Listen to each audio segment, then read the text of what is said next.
Hello and welcome to 21st Century Vitalism. This is a podcast exploring how we can best maintain a sense of energy, inspiration, and wakefulness while navigating the unique yet potent stressors of the modern age. My name is Brett Kane, and together we'll be taking a multidisciplinary approach as we talk with a wide variety of people from many different backgrounds, each of which hold a piece to the puzzle on how we can most authentically and courageously move through this changing world. This episode is no different as we are joined by one of my all-time favorite electronic music producers, Mr. Bill. While Bill's work comfortably sits in the realm of bass music and IDM, it really transcends easy categorization and is kind of in a league of its own. With his complex arrangements and mind-boggling sound design, his genre-hopping style has something for most audiences. And if he's not your favorite producer already, then he's probably your favorite producer's favorite producer, because on top of his extensive music catalog, Bill's also known for his high output of quality music tutorials in which he shares his entire creative process with his students. For this conversation, I wanted to take a moment to explore Bill's newfound sobriety and the series of events that led him to making that decision. As millions of people across the world are finding themselves struggling with addiction to the myriad of available substances, I wanted to hear Bill's story in hopes that it could prove helpful for anyone else who might be struggling. With that said, this is a bit of a trigger warning for anyone who might be activated by a conversation that includes topics such as ketamine addiction and navigating difficult emotional experiences. Beyond that, though, we also talk about the art of electronic music in general and our formative experiences in connecting with this unique and exciting art form. So, as always, I highly encourage you to check out Bill's work wherever you stream your music. His new album, Mechanomorphic, is out on April 12th through Monstercat.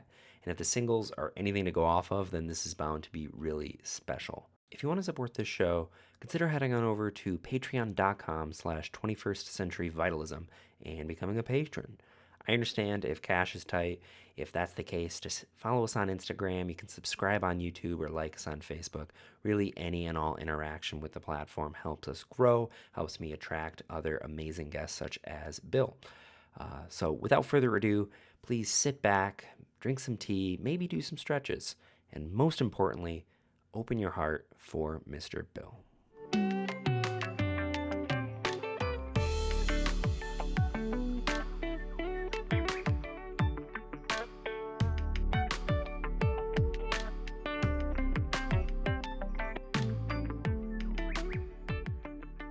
All right, so the train has now left the station. Bill, hello, welcome to the show. I just want to start by saying thank you so much for giving me some of your time. I know you probably have a lot of projects ongoing right now. So, how are you doing today, man? Yeah, doing really well. Appreciate you having me and yeah, excited to chat. Yeah. So, a little preface for you and my listeners as well. I've been listening to your music for probably 12 years at this point. I used to be a producer myself, so you obviously came up with your extensive tutorial catalog, Mm. and I've pretty much got my entire workflow from you at one point. So I just want to offer a second thank you for the extensive work that you have done in education for other up and coming producers. I think it's pretty incredible how you've been able to share just the moment to moment production process in like a 10-hour deep dive. I just think that that's really helpful. And yeah, it's just tremendously appreciated. Yeah, of course. Yeah, I mean, I the way I thought of it, like when I was coming up with that series, The Art of Mr. Bill, which is I've done 5 seasons of it now, which are all somewhere between 10 and 15 hours of me just doing a deep dive on writing a piece of electronic music from start to finish. Um, I kind of figured like there's only so much that little tricks and tips will do for somebody. And at the end of the day, you've got to figure out how to sort of link all of those tips and tricks together to put them into one, you know, con- cohesive process that ends with a finished piece of electronic music. So I was like, some people might find this boring, it might be long-winded, and other people might find it, interesting and whatever. But at the end of the day, that's just how electronic music is made. I've made music with a shit ton of people at this point, and they all do it the same way. It's hours and hours and hours of clicking around and and messing around until you get something. Yeah. And that's something that like the tip videos don't really highlight is the like working through a problem. You Mm. like you work into a space and it's like, well, how am I going to like fit this? So hearing your thoughts in real time of how you piece everything together and do all the editing is, I think for me, I don't think it's boring at all. I think it's like, oh, that's the producer mind. So it's like this direct transmission of how to really get into that headspace. So, I really wanted to just ask, for my listeners who aren't as privy to electronic music, what was your first exposure into this art form, and what was it about it that really hooked you and made you want to turn it into your career? So originally, I was a metalhead. Through high school, I played guitar and drums, and that was kind of all I wanted to do. I wanted to be in bands and stuff like that. And then when I was like maybe 16 or 15, my parents got one of those like bubble iMac things, and it had GarageBand on it, which I started messing around with, and I was like, "Oh, this is awesome! This is kind of like my Boss guitar loop pedal, but way more involved." So I started getting into that and just making my own sort of metal songs in GarageBand. And then I don't know, when I was like 17 or 18, I met this dude named Frosty, and he wanted to take me. He was into electronic music already and a bunch of experimental stuff. Like he was super into like Nine Inch Nails and Autechre and all that kind of stuff.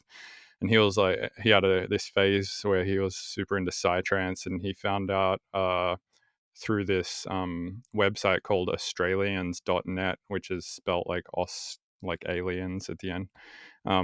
Because I'm from Australia originally. He found that this website Australians.net, and basically it was a one of those PHP forums that existed, 15 years ago or whatever. They were like super common back in the day. And it would just have like listings for these parties in Australia called bush doofs, which is like a psytrance party that goes for anywhere from 1 to 3 or 4 days in the middle of nowhere, and it's usually pretty small, like a couple of hundred people. Biggest ones are maybe like 1,000, smallest ones like 50 people, and it's just, yeah, a bunch of people taking acid out in the bush and listening to psytrance for, for 3 or 4 days on end and camping. um, so we went to one of those, and the one that I went to was the first one was just an overnight one. It was on a beach in I think it was in Wollongong, and Wollongong is it's like south of Sydney by like an hour, and I lived like north of Sydney by about an hour, so it was like a 2 hour drive south. And yeah, we went to this one on the beach, and I took acid for the first time, and listened to psytrance all night. And at the start of the night, before I'd taken the acid, I was kind of sitting around a little iffy on it. I was like, I don't know about this, and like these people are dancing, and that kind of seems meh. Like I don't want to do that. That seems lame, and like had this sort of ego, and um, and then yeah, I got high, and basically I was like, all right, I get it. This is fucking insane. And and then all of a sudden I was like obsessed with psytrance, like just like that. And yeah, it just took that like one night, that one experience, basically, for me to go like electronic music is fucking insane and sick. And after that, I just got kind of uh like very curious about how it was made. Like when I was there watching people DJ, I had no concept of what DJing was. Like I only had concept of band stuff, like playing instruments. So I was like, "Oh, he's making all those sounds up there on the stage right now. He must have like some crazy computers and gear and whatever, and he's like making all of this music on the spot." That's what I thought. Um, and I didn't find out until like years and years later that that was not the case. But because I thought that, I was like, all right, so I need to like figure out how to make a computer do all this stuff, because I want to do that. That seems fun. That seems cool. I like the result of it. Um, and my buddy Frosty, who took me to the Doof, he was also a producer, and he was like getting into FL Studio at the time. And so he showed me a little bit of stuff there, and I started messing around with FL, and then yeah, kind of the rest is history. I just sort of went down the rabbit hole with producing music. Yeah. Do you feel like, because you've made the transition over to the States, and this is something that I've thought about as I see videos, especially from like India, and they have a really like that Goa scene. Do Mm. you feel like there is like a lot of difference between what you experience in Australia and what you're noticing here in the West? Well, I would say Australia is still the West, or like Western cultured, Yeah. even though it's technically, I guess, like geographically more Asia, but definitely Western cultured. But yeah, there's a difference for sure. I think Australia is more into it's a couple of like I mean the electronic music roots in America. They have a lot of roots, like techno and stuff was created here and whatnot. But like one of the biggest roots of electronic music here in America is hip hop, um if you can call that electronic, I don't know, yeah, but anyway, I think like uh the hip hop influence in America has kind of been what's made a lot of the styles of music here popular, like bass music and dubstep and stuff like that. Whereas in Australia, we didn't really have that hip hop roots Mm, culture there. It wasn't a massive thing there like it was here. So I don't know. In Australia, it's more like people like psytrance a lot, people like drum and bass a lot, people like house is kind of just globally big, I guess.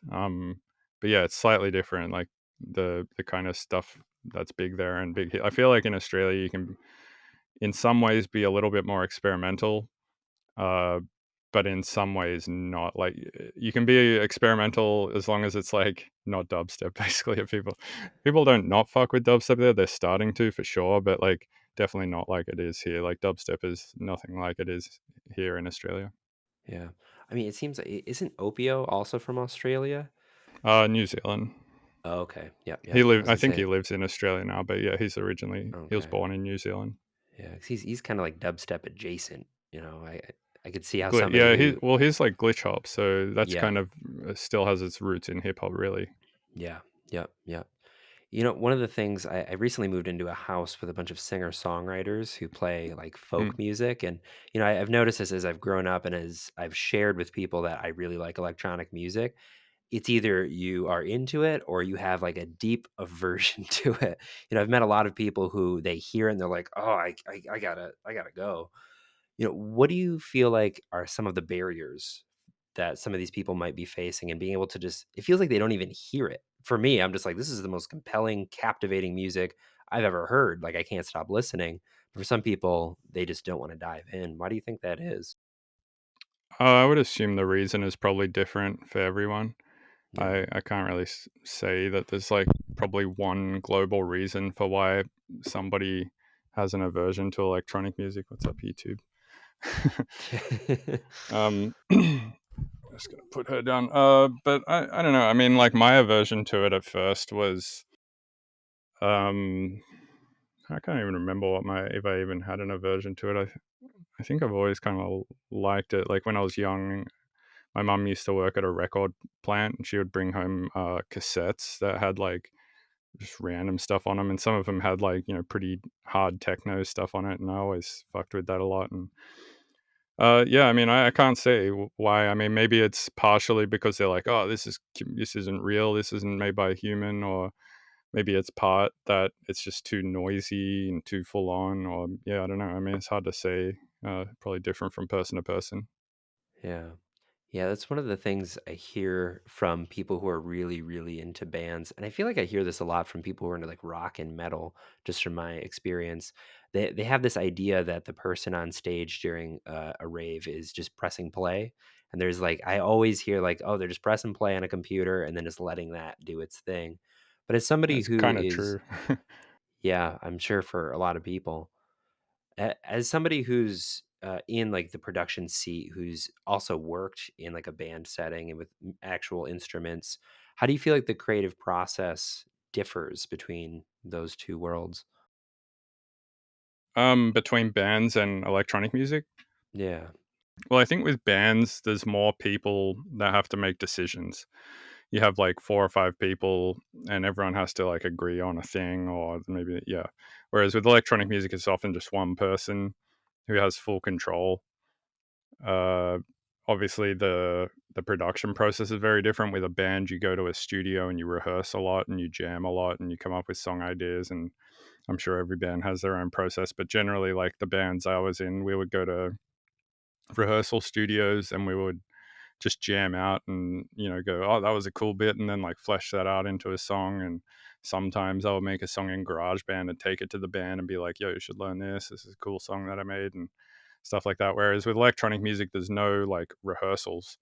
You're just in the studio and you're like crafting the finished thing from the get go. Whereas with a band, I feel like there's more steps. There's like the crafting of the ideas, and then the refining of the ideas, and then the going to the studio and recording, and then going to another studio to mix it, and then sending it to another studio to master it. Whereas with electronic music, it's like all of that is rolled into like one thing that you're doing there from the get go, from the very start. Yeah. Yeah, it really requires wearing many hats. And that was kind of what tripped me up and ultimately kind of made me kind of step back from the production world. I ended up going into like massage therapy and this podcast and other body-based things. But for me, like I couldn't wrap my head around like the engineering aspect. There's like raw creativity that would come through, but then it's like that's like the first step. Then you have to like make it all work and sound good in context with other things. And the amount of intelligence that it takes to kind of do that whole process for me, uh, seeing how difficult it is helps me really appreciate folks such as yourself or like Dave Tipper who can do these amazing big things that are shouldn't be working, but they do. I think part of it is part of being an electronic music producer is also being a bit of a systems engineer. And you kind of have to develop systems where you can just say like click one button here or have a macro here, and that does like 10 things for you to speed up the process a lot. So for instance, I have like a lot of racks that I make, and if I want to like get something sounding quote unquote mastered, it's just one step. I just put one thing on the master, and then I have a bunch of presets saved in there that I can select from, and like one of them's bound to make it sound somewhat better or at least somewhat louder. And same for like uh processing things on every channel. Like a lot of the production process can be broken up into sort of, I guess, two main components. There's like the sound design aspect, and then there's the writing aspect. And you can kind of speed up that process a bit by making like racks that generate sounds quickly, and or you could just use something like Splice or yeah. But there's a lot of different like workflows and ways to do it, and I feel like everyone kind of comes to their own conclusions with that. But the one thing that I think they all have in common is they've all developed a system to sort of take care of many of the things at once and to take care of them quickly. Yep. Yeah, and that was the part for me. It was like generating those systems. I would like download racks from like either you or Ill Gates or but then like I felt like to get that unique sound, I had to like do my own thing. And there was a lot of pressure to, kind of just like make every single element uniquely. I don't know if that was definitely a self-imposed limitation, but for me that was definitely a It's big funny, a hang lot of up. people impose that self-limitation. I find especially early on in their career, I did the same thing. These days, I have no problem using a sample because at the end of the day, the sample is not what's making the song cool. It's like at Yeah. this point that we have no shortage of good sounds out there for people to use. So really, all that's left is the writing and the mix down, and I mean a little bit of the sound design, but mostly all that's left is the writing stuff, Yeah. Yeah. which is about to go as well with AI. Yeah. One of the other, talking about like barriers to getting into this kind of music and this scene, I think for a lot of people who haven't had the right initiation, like you had this kind of like magical experience of going to this beach. It was paired with, trying LSD for the first time. You had good people around you. I think some people who don't have that entryway in, looking in, they can just kind of write off raves as just like this kind of debaucherous place that's really stimulating where people are just doing drugs and kind of losing their minds. And to some degree, Which that is also is, true, yeah. yeah, some degree that's definitely true. But I think having like the right way in with the right people, the right energies, it really does create a different experience. And Mm. that's something that, I wanted to kind of shift into talking about because so it's so interwoven with substance use a lot of the time. As somebody who's sober, like I still listen to it and I'm enjoying it very thoroughly. But when I was first getting into it, it was definitely also paired with exploring, my mind through different means. In my young 20s, when I made the shift from also metal to that, so with that, how do you feel like substance use and electronic music and kind of the scene in general? How do all these things kind of work together? Again, it's probably different from person to person, but I can speak on my experience with it. And my experience is that like I just didn't before I like took acid and went to this psytrance party. I just didn't really understand the context in which that kind of music was supposed to be enjoyed. And I'm not saying that music is supposed to be enjoyed on drugs, but I just personally didn't get it until I took drugs and listened to it. I mean, I got it a little bit, but like I didn't fully connect with it until that time. And I think that after you've had an experience like that, when you go back, like you kind of build this neural pathway in your brain to that equals good time. And then whenever you listen to the thing in the future, that like pathway is connected then to like having a good time or understanding it from this experience. Kind of like if you listen to a very bass heavy track on a phone before you've been to a rave or before you've heard like a 100,000 watt PK sound system, you listen to it on your phone, you just be like, that just sounds like all noise. But like if you've been to that rave before and you've heard that song on a big system, you'll listen to it on your phone and be like, oh, I can imagine this giant sub under there, and I can imagine like all this shit, because you then have like this contextualization in your mind of like how it's supposed to be enjoyed in its most ideal conditions. And I think that the drugs, for me at least, interlaced in that kind of way, it like built up some context under which like uh this music could be enjoyed if in that state of mind and stuff. And again, not saying that like electronic music has to be enjoyed on drugs and one can only get it if they take drugs. That's not true at all. Yeah. That was Yeah. just true for me. Yeah. Yeah, for me, I've thought about this a lot of what draws people to certain kinds of music. And for me, I feel like there's this sense of we feel something within us.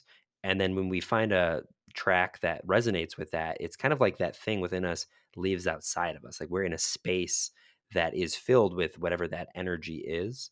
And I feel like with a lot of electronic music, especially when you get into like the more underground stuff that sounds pretty alien and unfamiliar to most people's typical listening arrangements, I think that it reflects back to me, at least, that part of me that feels really unknowable Hmm. and alien. Like there's a part of me that like I don't necessarily feel like a human sometimes. And I think that psychedelics in general have that kind of effect where you are kind of re-experiencing what it means to be a human in a really like fresh way. And I think that oftentimes, I mean, I would say that if I hadn't done psychedelics, I probably wouldn't be listening to Schmankel. I mean, as great and an amazing of a composer, I've shared Schmankel with other people, and they're like, "What the hell is this, dude?" But because I have that association, I feel like that's just it's easier for me to be comfortable in these like alien soundscapes as well. Dude, every time I talk, like vocally, because I barely talk all day, I'm just in the studio writing music. So whenever I talk, my cat gets all obsessed with me. She's like, "Are you talking to me?" Yeah, I love She it. doesn't understand the concept of obviously a computer and a internet. Just you and yeah, Yeah, to her, I'm just talking right now to yeah. nobody. So What's it your must cat's be her, name? right? Her name is YouTube, which Love is it. why I kept saying, "What's up, YouTube?" Yeah, yeah. Um, sorry, what was the I just got distracted by cat. Yeah, I'm just sharing about just this idea of, why we choose the music that we listen to and how psychedelics might make us more susceptible to Hmm. more left field music that's just a little beyond the pale in certain ways. Yeah, I mean, I agree, and I also feel like certain styles of music, like you said, just carry a certain energy to them, and certain energies of certain styles of music pair better with certain energies and frames of mind of certain substances. Like if I'm not going to go in a metal mosh pit and enjoy metal to its fullest extent unless I'm like fucking drinking a ton of beer or something. Like, and I'm definitely not going to go in a mosh pit on acid. Like that's Yeah. the last thing you want to do. So I don't know. It's like, yeah, certain environments too just pair better that way. Like, uh, like if I'm on acid or something, uh, I don't want to go into a mosh pit and be surrounded by a bunch of like, big sweaty dudes jumping all over each other and screaming and stuff like that. But I might want to, sit on a grassy knoll outside where there's a giant sound system playing like some really cerebral music or something. So Yeah. yeah, I think yeah, definitely agree. So different substances pair well with different types of music. Yeah. Yeah, it's interesting how like each scene or each environment kind of has its own substance that typically goes along with it. And I Mm, don't know if you've recognized this, but I feel like a little bit before COVID, but definitely after. I feel like, and I don't go to that many shows. It's maybe like a couple a year, a couple festivals, and I feel like I've recognized that like the substance of choice has kind of shifted a little bit. I feel like when I first got into this, like 2011, a lot of people were like on psychedelics. MDMA was really popular, a lot of weed. That's still very true, but I feel like there's been this like new wave of disassociatives that have kind of mm. swept in. I've Yeah, noticed, a lot of ketamine and nitrous. yeah, yeah, and I feel like that has changed the space itself. It kind of almost reflects just regular society. I've noticed in day to day life, we're all on our phones, disconnected from each other, and these Mm, substances, I feel like it just has really compartmentalized a lot of the crowd. There's so many people just kind of like frozen in place, staring at the visualizer, not mm. interacting. Yeah, have you noticed that as somebody this is your career and you're interacting with crowds? Yeah, totally. I think ketamine has the scene in a bit of a chokehold right now. Um, and I think part of it is, um, so in 2011, like you were talking about, there was just less people into electronic music. It was a more underground thing. And now it's definitely like becoming a mainstream thing. It's like it's a well-known style of music that's respected sort of it's a thing now. Whereas before it was not really a thing. It was like this small niche thing, and the people who were finding it, I think, were generally, those sort of esoteric people who like to take psychedelics and stuff like that, or just, weird people who like weird music or whatever. Whereas now it is kind of like mainstream. So that's probably partially why it reflects society as a whole now versus just this like sort of niche community like it did before. I don't know why ketamine became the drug of choice. I mean, I guess it feels good. It disconnects you. It makes music sound crazy. It makes like, yeah, it drops your inhibitions, kind of like alcohol does. All this kind of stuff. So um, yeah, I mean, in a way, I think it's replaced alcohol a little bit, right? Because I feel like people are drinking less now. Like, people are still drinking a lot, obviously, but I feel like at electronic music shows, I used to see people drinking more, and now it's more, yeah, ketamine. Yeah. Yeah, I have a friend who's a somatic therapist who offered a really interesting perspective because I was talking with him at Secret Dreams this What is past a year. somatic therapist? So he's like a psychotherapist who focuses on like body sensation. Oh, So the okay. idea that like trauma is within the body, and until it's kind of expressed through the body, it's still locked in there and you can't really access it just with the mind.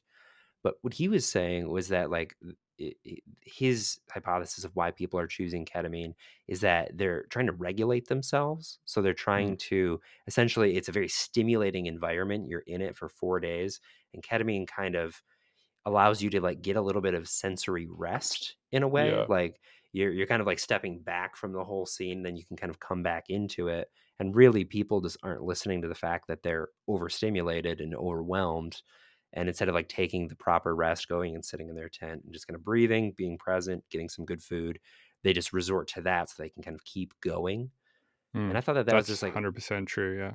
it just felt like a way more compassionate because I was like a little judgy about it. I was like, man, I'm just so sick of this kind of energy. Like this, it's almost like zombie like. And I have a bunch of my friends that I don't see all but once a year, and now they're just in their own space. But that perspective really helped me um, just kind of appreciate and respect their process, um, and still like advocate for like maybe a healthier alternative. But um, just to see it in that light, I felt was useful, very useful.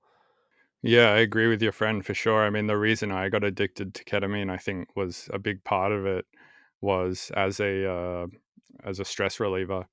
That was like the main reason, really, because I like am kind of a workaholic. Like I work a lot. Sometimes for not so much these days, but like in my career in the past, I've like gone through phases where I'll work for like 2 to 3 days straight, and then I'll sleep for like 2 to 3 days straight, and then I'll like kind of do that over and over again, and it's just like this form of just like grinding and grinding to try and like get to something cool or to make some cool art. It's just how much I've cared about it at times in my life, and definitely I think partially the reason I got addicted to ketamine. There was many reasons, but one of the big ones for sure was to give myself like a mental break, I think. Yeah. Yeah, so I mean that kind of dovetails into what I wanted to talk about for a lot of this conversation since it is so pertinent to the people who are engaged in this scene and it's really spread like wildfire. I saw your post, I think it was in November, October, about your year of sobriety. And I was like, I didn't even know, I've just been like listening to your music. You don't really know much behind the scenes. Mm. But you had mentioned that ketamine was a part of that. So I'm kind of curious to go into that a little bit for listeners and other people who might be on that road themselves. But to start at the beginning, I guess what was your first exposure to ketamine, and how did that kind of develop in your life in the way that it did? My first exposure to ketamine was in probably 2013 or something, or somewhere around there, like in the early 2010s. And it was given to me by a girlfriend at the time, and I tried it. I was like, "Yeah, it's all right." Didn't really think much of it. Didn't do it for years. Then over the years, I would do like a bump here, a bump there, or whatever. Like it was not nothing I had a problem with. It's just something I would do from time to time. And then I moved into a house in San Francisco, and there was four of us there total, so me and three roommates. And two of the roommates were doing ketamine a lot, and absolutely not laying any blame on them for my ketamine addiction, but they they were doing it like quite often.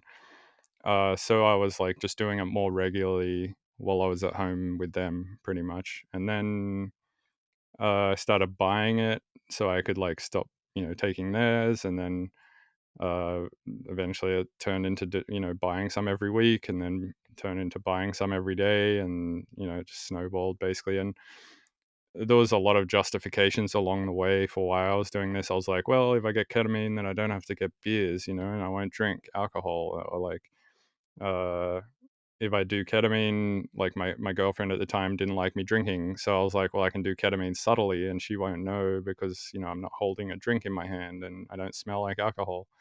Um, so it was all this like lying and all the crap that comes with addiction and stuff like that. Uh, so that was kind of how, yeah, my exposure to it and how I sort of snowballed into getting addicted to it. Do you feel like there is any maybe like benefit to creativity? I know that psychedelics are usually associated to like, whoa, now I'm like really creative from this. But do you feel like ketamine had that same thing, or was that not even a concern? That was not why I was doing it, but I did justify my ketamine use for a while by being like, this helps me creatively, but realistically, it doesn't. I've been way more productive and made way better stuff since stopping. Yeah, And yeah. yeah, the best work I've ever done is while I'm sober. And it's funny, I would sit there high on ketamine, listening to songs of mine that I made in the past, being like, "Wow, these are so good." But then like this other voice would hop into my brain and be like, "Yeah, you can thank Soberville for that. That was done by Soberville." Yeah. Wow. So at what point in your growing relationship with this did you realize like, oh, I have a problem? Well, there's a bunch of times. I mean, I ended up in jail on one occasion for 4 days. I ended up in hospital numerous times for various health stuff that was somehow like related to ketamine in one way or another. Um, I lost a relationship to it, lost a house to it, um, lost a shitload of money to it. Caused a bunch of issues in other relationships with friends and family and all that kind of stuff. Yeah, standard addiction run basically. Yeah. And at every one of those points, I was like, "This is a fucking problem," but then didn't stop, and then it became another problem and another problem, and Yeah. yeah. Yeah. Did it ever get in the way of your art? 'Cause, I mean, you were still putting out albums, and I still think, I mean, you had just really great releases. I would say yes. None of the releases that came out were made whilst like in the throes of ketamine. Like all of Yeah. that stuff was made in the 30-minute intervals where I was sober between doing doses. Yeah. Like, yeah, I wouldn't say that it necessarily helped my art. I would say that it was detrimental to my art for sure. I think anyone Yeah. who's trying to convince themselves that ketamine will make you better art or make you a better artist is kidding themselves for sure. Yeah. I know this might be, we might have put the cart before the horse, but I'm just realizing that some people might not even know what ketamine is. I'm actually surprised when I bring it up. Some people are like, I've never even heard of that. Dude, nobody at my rehab knew what it was. Even the nurses and shit didn't know what it was. Crazy. It's weird because it seems like it's so popular right now, at least in the certain scene that we share. Mm. But yeah, I talk to a lot of people who just have no idea that it exists. So, I mean, could you just run us through real quick just what exactly it is and how does it make you feel and just all of its associations? Yeah, ketamine is a dissociative. Comes in the form of a white powder. You snort it, or you can inject it, or you can eat it, but it's not efficient to eat it, I guess. So it's mostly most people snort it. It makes you feel dissociated, like makes you feel, like parts of your body are way bigger than they are, or parts of your body are way smaller than they are. When you walk around, it makes you feel like you're on the moon, like very moon booty. Hmm. um, and it's also an anesthetic. It's used in hospitals, to put people to sleep to go to have surgery in conjunction with fentanyl a lot of the time. It's also used now as for depression, but the amount that and a lot of people justify their use of ketamine with like, oh, I have treatment resistant depression. I need to take Yeah. this. SSRIs don't work for me or whatever. Which sure that might be the case for some people, but uh, yeah, yeah. So it's used for depression now, and yeah, basically, yeah, it's a dissociative slash anesthetic that is used for all sorts of things. I think it used to get used in the army on the battlefield for like quick surgeries that needed to be done, Mm, there as well, and yeah, yeah. Okay. Yeah. Thanks for that. I was like, oh, wait. Like, I'm just so used to it being so established in my world that, yeah, many people don't know about it. right. Um, so at what point in this whole process did you realize like, oh, I need to get help and I'm going to start doing that? What was your world at that point? Where are you living? And what did that look like making that choice? There was no, I think, like one moment where I was like, "Oh fuck, all right, now I have to go to like it was a long build up to that. Like I knew I needed to go to rehab for probably about a year, whilst I was still using. And like I said, there was just many moments along the way that sort of added up to that choice. There was no like one moment. It was like a year or maybe 2 years of just bullshit, and you know, it's like a relationship, right? Like a relationship with a person. There's no like. Sometimes there's like one moment, and that might be the moment that breaks the straw that breaks the camel's back. But have you ever like broken up with somebody before or been broken up with? It's never just like one thing that cuts it off, right? It's a lot of things, and I feel like being a drug addict is kind of similar to that. It's like you're in a relationship with something or someone. Yeah. Yeah. So did you end up like leaning into family or like to make the choice to actually go into like a rehab center? Um, yeah, like how did you like do that on a logistical level? I had a really good friend actually that was helping me. Her name was Gia, and she was like, "You have to go to rehab," and she like found me a place that accepted my insurance. And then I had to figure out somebody to come and watch my place at the time, so they could look after my cat, YouTube, and just take care of my house and stuff like that. So I had another friend, Eric, who came and looked after my house for a while. But yeah, most of the legwork on like actually finding the rehab and stuff was done by my friend Gia. And then my house was looked after by my friend Eric. And yeah, it is a bit of a logistical nightmare going into rehab, especially like it's hard to find one that will accept your insurance. It's hard to find one that just has any openings at all. And yeah, there's a lot to figure out. It's like, oh, who's going to pay my phone bill while I'm in there, and like who's going to feed my cat? Who's going to get my mail? Who like what am I going to do with all these shows that I have booked? What am I going to do about this? What am I going to like? There's so many. Yeah, it's hard to like just put your life on pause for a month to go and be completely disconnected. Like they don't let you have any laptops or phones or whatever in there. So Yeah. Yeah. I didn't even think about that. You were touring during a lot of this as well, yeah, playing shows? Yeah. How yeah, was that trying to navigate that while on the road? it was near impossible. Like I would forget my USB sticks. I would show up to places late. I would sometimes bring my USB sticks and then they'd be incorrectly formatted, or I would just lose shit all the time, forget what I'm doing all the time in the middle of doing it, fuck up the sets constantly. Like the mixes were way worse than they should have been. Building the sets would take me like weeks when it should take like a few days. Yeah. Uh, yeah, it was difficult to manage for sure. Yeah. Did you ever end up like playing a show on it, or did you have enough space to like, I'm gonna be sober while I'm performing? No, no, I played every show high for like at least a year or so. Wow. Yeah, I can't imagine. Like being on stage alone is like a pretty stressful thing. But I guess with that specific substance, it might be maybe easier. Yeah, I mean, it kind of puts like blinders on you, right? And like you kind of don't even realize you're playing a show. It's like I mean, you're playing a show, but it's the reality of it hits you way less. Yeah. Yeah. Was that kind of a benefit then, or because you're just kind of like in with your No, I don't work, think so. or no? It's No, no, no. There's nothing about ketamine is beneficial if you're doing it at the amount that I was doing it. Like, I can agree that like yeah, it has some uses for depression, but the amount that doctors will give you for that is like point I think 100 milligrams or 100 micrograms or whatever it is. Yeah, 100 milligrams. I think point one of a gram. And they'll give that to you. I think every 3 weeks, 6 times, and it's always in a controlled setting whilst you're doing therapy with them and stuff like that. The amount that I was doing it, like way more than that.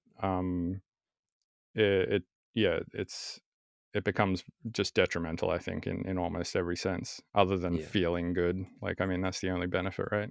right, yeah. So you're going through rehab. You're kind of on this road to recovery.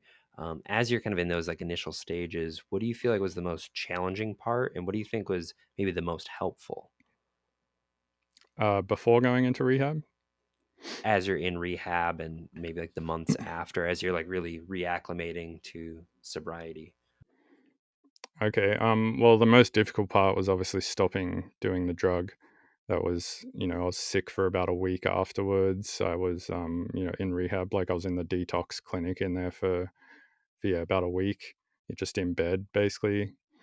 So that was tough. The most helpful part, I think, of rehab was just going to classes every day and just having this information like drilled into your head whilst you were sober and not high. Because like drilling information into somebody whilst they're taking ketamine actively is like useless. So it Yeah, just goes in one ear and out the other. Basically, you can't like really gain any new knowledge whilst you're on it.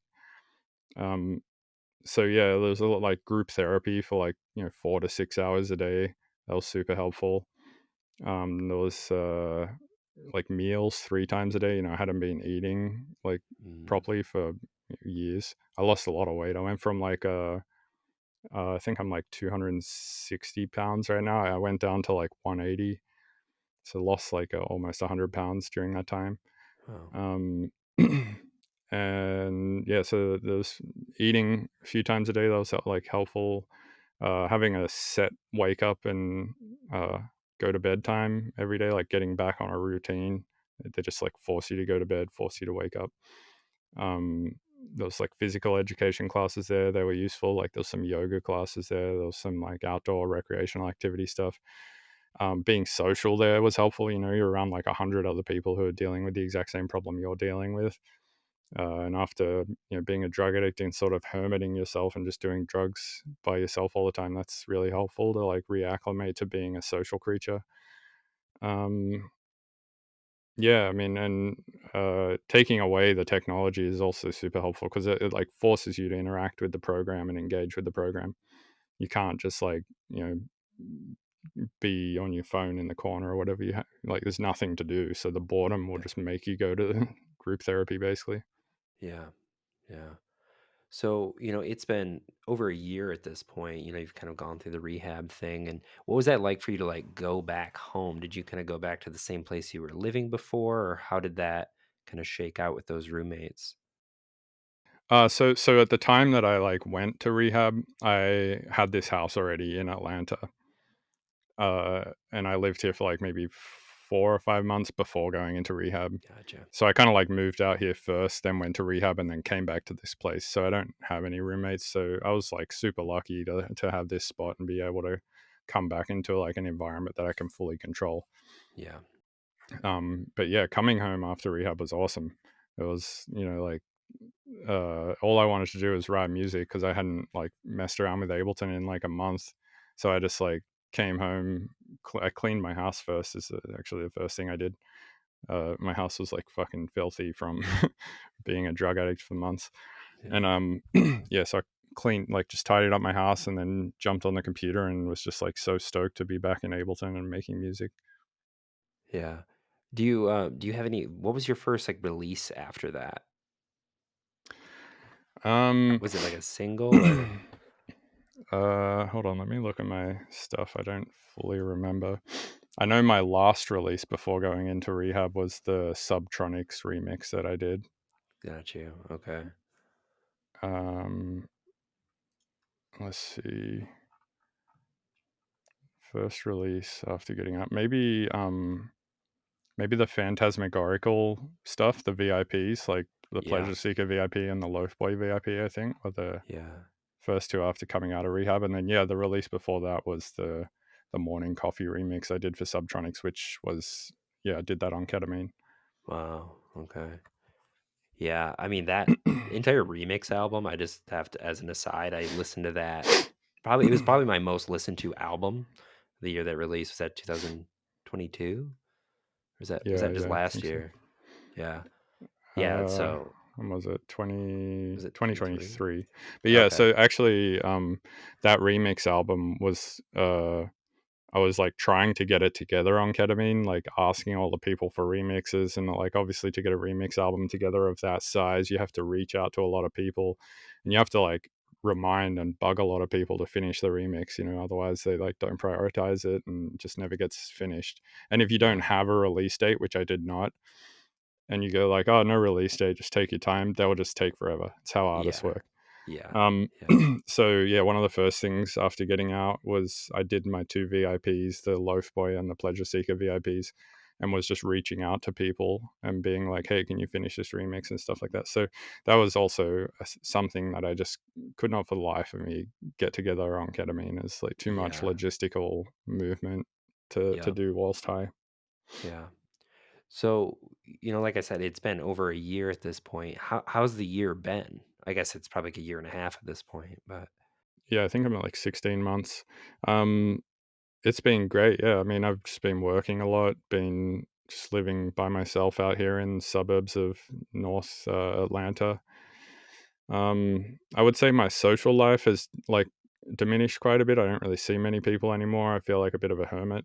Um, but if it's that or fucking being, I was a hermit anyway on ketamine. It's not yeah. like my social life was much better than either. But um, yeah, if there's anything I could improve, it'd probably be that. But yeah, I mean, otherwise, great. Yeah, just getting a lot of work done, enjoying my work, trying to be healthy. I got a really good sleep schedule going now, where I like kind of go to bed at midnight or so, wake up at like 9 or 10 a.m. Whereas before, when I was doing ketamine a lot, I was just awake for days at a time doing ketamine, and then I'd run out and go to bed for like a week. and then get up Yeah. and like do it again for a few days, and yeah, just go on these like bender recovery. That was my whole life Yeah. for a while. Yeah. It's amazing what a just a proper sleep schedule will do, you know? Yeah, Yeah, I yeah, feel totally. lame as I like enter my 30s and I'm just like, I have to protect my 10 p.m. bedtime. My friends are like, dude, you gotta lax a little bit. It's important. It's one of the most important things. Yeah. So, how do you feel about touring? I mean, going into these spaces that are still pretty activated in that way. Have you found that your relationship to playing shows, being in those environments, being on the road, how has that changed since this whole experience? So I spend a lot less time at the venues these days. Like I'll show up for sound check, at which point no one's really getting drunk or high. It's 4 or 5 p.m. Um, so I'll go to sound check, get all of my stuff sorted, and then I'll go back to the hotel. And then about an hour before I play, I'll leave the hotel, go to the venue. So I'm only in the green room for like 30 minutes before I play. And then I play. And then basically, as soon as I finish, I just go back to the hotel. So I'm not really around the venue that much. Some shows I am more, and some shows, like my normal regular sort of show that I'll do, is like that. And some, like the odd one, I'll go to hang out for a while to be around friends and stuff. On my rider, I also have that I need a sober green room, so like no one can be drinking or getting on drugs or anything in there. And I do this for two reasons. One, and the main reason, is just like one of the things they teach you in rehab is be strong. Be smart, not strong. So what that means is like don't like put yourself in situations where you'll even be triggered to use or whatever, and try to be strong and like use your willpower to not use. Just be smart. Just don't put yourself in that position.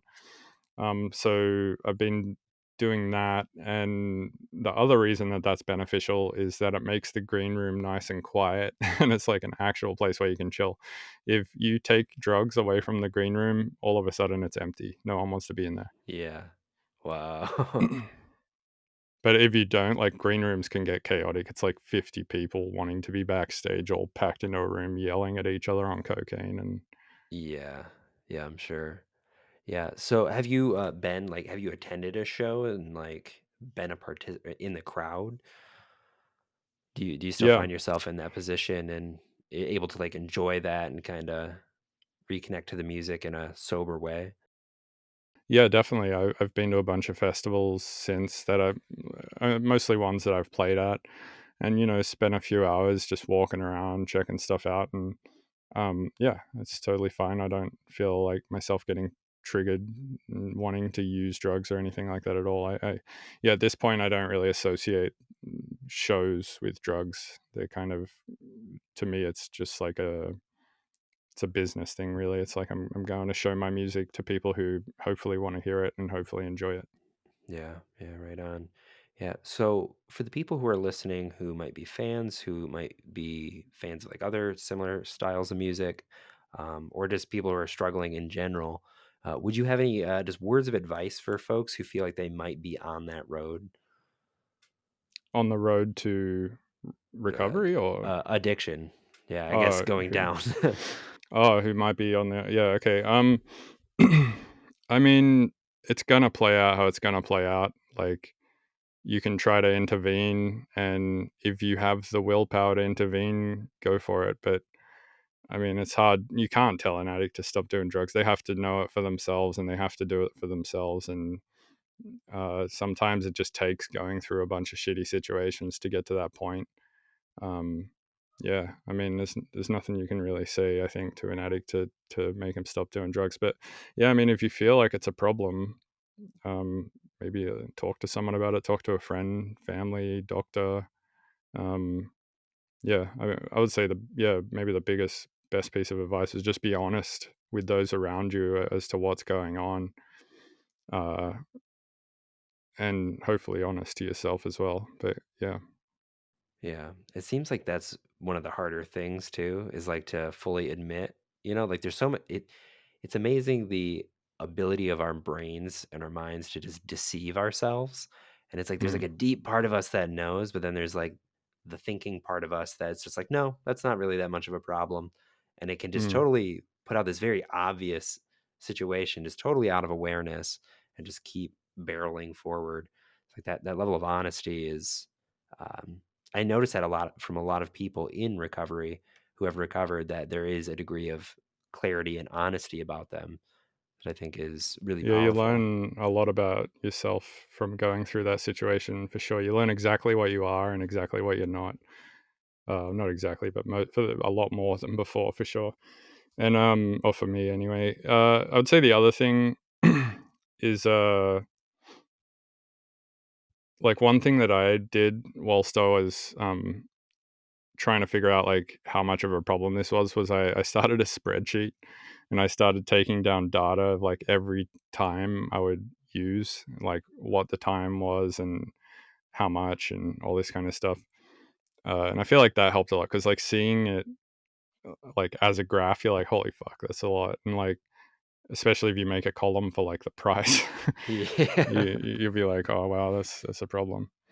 But yeah, definitely, I think just being honest with those around you and like that, for instance, they're like making a spreadsheet, like which is hard to do on ketamine. It didn't last long for me. I just like forgot to keep updating it. But yeah, that's like a way of being honest, right? It's like an accountability sheet, or at least just like a data sheet that you can look at and be like, wow, that's exactly how fucked up I am right there. Yeah. Yeah.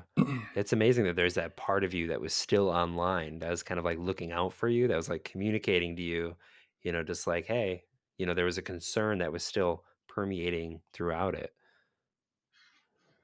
Yeah, definitely, 100%. Yeah. So, what would you say for people who are connected with people who might be going down that path? Like you see your friend who's maybe just like using a lot. Like, how do you best show up? How would you have liked to be showed up for?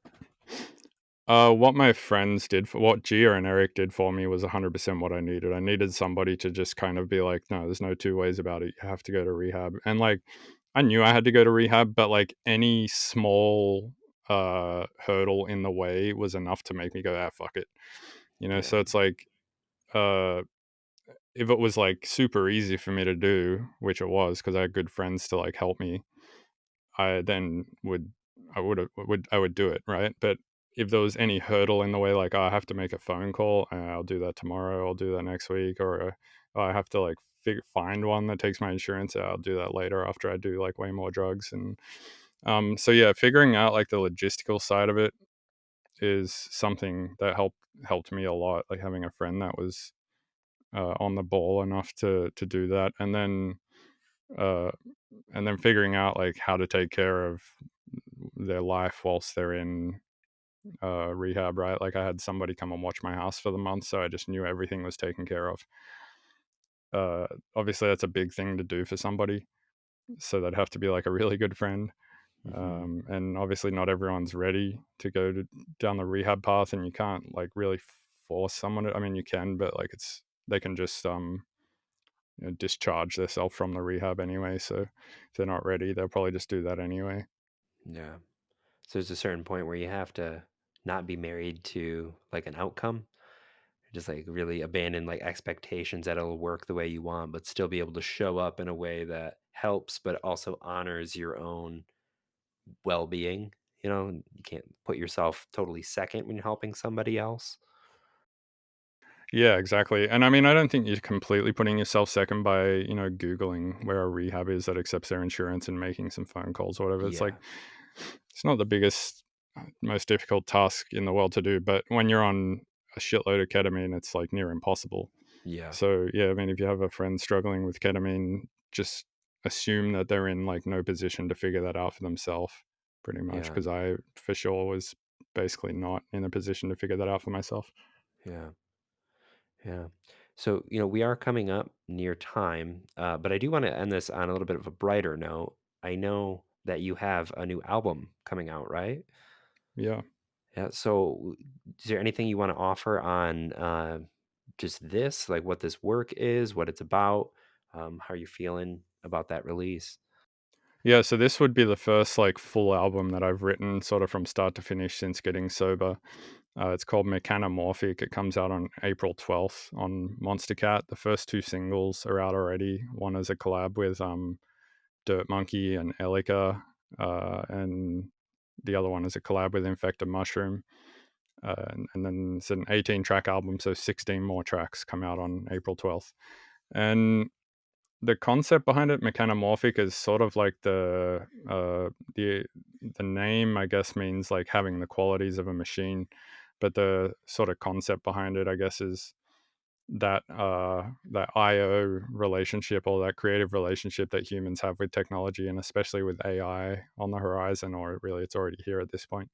Um, yeah, I was kind of interested in that concept of the computer does something that inspires me, then I do something, and then that makes the computer do a different thing, and then that inspires me, and then that makes me do a different thing. And it's kind of like that input output relationship you have with technology, whether it be a synthesizer or a computer or an AI interface or whatever, or a model, or yeah. So that's kind of the concept of the album, if there is one, I guess. But it's really just a bunch of music that I thought sounded good together. Nice. Is it kind of more in like the IDM world, or is it kind of more like the bangers? Because you seem to have so many different like flavors. And It's more bangers for sure. nice. Okay. Yeah, I want to get back into doing IDM. I really love writing it. I find it more calm. Like writing bangers is kind of stressful. Writing IDM is sort of like you can just chill and like go whichever way you want in the process. Whereas bangers, it's almost like they have an objective like point to them. Yeah. Uh, I want to do it more, but it's kind of, I feel like it's more of a gamble on my like time versus career path. You know, like Yeah. if I invest a year into making an IDM album, I think it's more likely to flop than if I spend a year making bangers. And Yeah. also, I play a lot of shows, and at the shows, I like to play bangers. And so, if I have just been writing a lot of IDM, then I never have anything really new to play at shows. Yeah. Yeah. Yeah. I just re-listened to I think it's pronounced Apophenia. Hmm. Would you consider that an IDM album? Yeah, I think so. Yeah. I just retouching into it, I was like, wow, yeah, this is so different from the remix album. Yeah, I mean, there's a certain crowd for that stuff for sure. Like the more sort of heady people seem to love their stuff, and I love their stuff. But I think the vast majority of the electronic music scene is more into the heavy stuff, I think. Yeah. Yeah.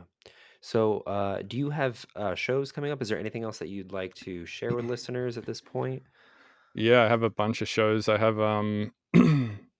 Philadelphia on April 6th, Vegas on April 12th, Charleston, South Carolina on April 20, Nashville, April 27, Indianapolis, May 4th, Dallas, May 10, Austin, May 11, San Francisco, May 16, Denver, May 17, Atlanta, May 25, Fort Walton, Florida, May 31, Santa Fe, New Mexico, June 7, and Clarks Grove, Minnesota at Infrasound on June 8th, and then Detroit, Michigan on uh, June 28th, and then there's a few more later in the year. But yeah, if you want to find my tour dates, just go to mrbillstunes.com/tour. They're all there.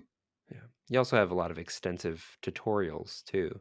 Are you still doing the it was like a course, right? That you like subscribe to it. Are you still hosting that service? Yeah, that's also at mrbillstunes.com. There's Cool. a bunch of sample packs up there, a bunch of tutorials.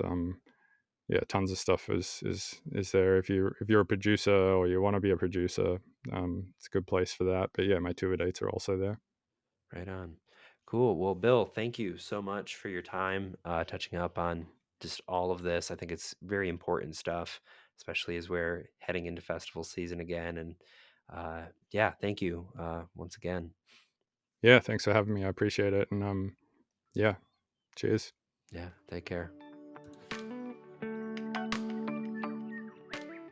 All right, everybody, that was the episode. Thank you again so much for listening all the way through till the end. I really do make this show for you. That was Mr. Bill. I hope you enjoyed the episode. If you want to support this show, head on over to patreon.com/21st Century Vitalism and consider becoming a patron. It's only $5 a month. It's a glorified tip jar, if I'm being honest, but it really does help me keep pouring energy into this show. It lets me know that you're there and you're caring and connected. If you want to follow Mr. Bill, head on over to MrBillsTunes.com, and you can see all of his music tutorials as he just got done explaining. He's got all his music, his tour dates. I really suggest it. If you're looking to produce music, he's the one I'd go to for sure, bar none. Just go listen to his music. Do whatever you need to do to get that drip feed into your life. It's really worth it. All right, y'all. I hope this finds you well, and we will catch you in a couple weeks. All right, bye.